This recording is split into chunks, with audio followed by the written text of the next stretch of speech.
Okay, you will first start from this. Okay, this ring, that's number 1.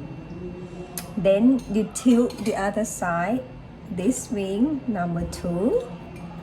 Now you start in the middle, that number 3, for the necks of the horse. Okay, now this one, the body, you're gonna go not straight but a little bit up like that.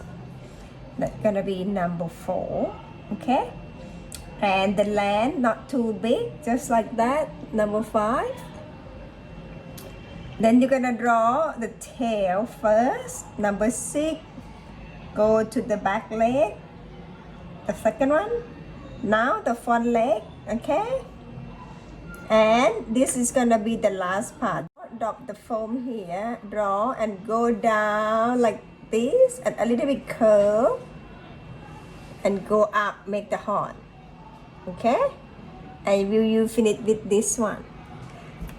Now you really need to know how to tilt the cup, but I'm gonna show you it later.